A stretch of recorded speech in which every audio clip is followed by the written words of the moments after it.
Welcome to Global Flashpoint, your source for unfiltered breakdowns of international crises as they unfold.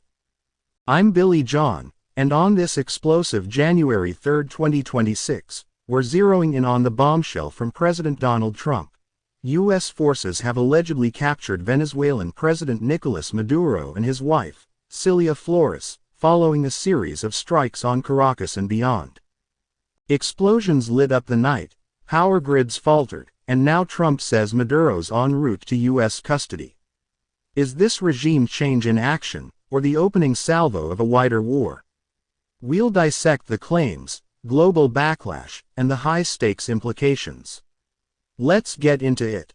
The drama kicked off in the pre-dawn hours. Residents in Caracas reported at least 7 loud explosions, low-flying aircraft, and smoke rising from military sites in areas like Miranda, Aragua, and La Guaira. Reuters.com+2. Venezuelan officials scrambled, declaring it outright U.S. aggression and imposing a state of emergency. APnews.com. Then, Trump took to Truth Social with his statement. The U.S. executed a large-scale strike on Venezuela, capturing Maduro and his wife, who are now being flown out of the country. CBSNews.com+4. He framed it as a blow against a narco-terrorist regime, citing Maduro's alleged drug trafficking and corruption ties. CBSNews.com. But Venezuelan state media is pushing back hard, insisting Maduro is safe and leading the resistance. APnews.com. No independent verification yet. Journalists on the ground are reporting chaos, but confirmation of the capture remains elusive. X is ablaze with reactions. Users are sharing images of smoke plumes and speculating wildly, from celebrations of Maduro's downfall to warnings of impending doom.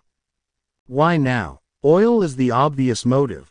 Venezuela's massive reserves have been a U.S. fixation, especially with Trump's energy dominance agenda amid global shortages. NYTimes.com. Critics call it a resource grab, potentially paving the way for American companies to exploit those 300+ billion barrels. Maduro's alliances with Russia, China, and Iran only heighten the stakes. This could be seen as a direct provocation. NYTimes.com+1. Compounding the controversy. Trump acted without congressional approval, sidestepping the war powers resolution and sparking outcry from Democrats about executive overreach. CNBC.com. Domestically, this could fuel impeachment calls or deepen divisions. Internationally, the UN is scrambling for an emergency meeting, while Russia and Iran condemn the moves, hinting at retaliation. Reuters.com+1. Protests are erupting in U.S. cities with Venezuelan communities split between relief and rage over perceived imperialism.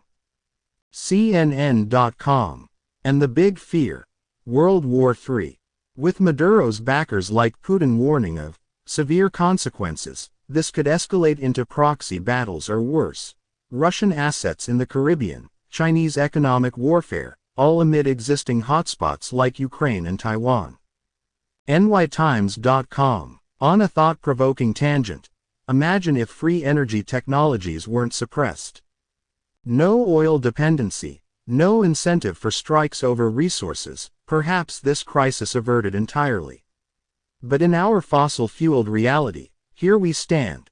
Folks, if Maduro's truly captured, Venezuela's regime crumbles, but at what cost? This is a pivotal moment. Stay vigilant. We'll track developments in our next episode. Hit us up on X with your views. This is Global Flashpoint, where the truth strikes first.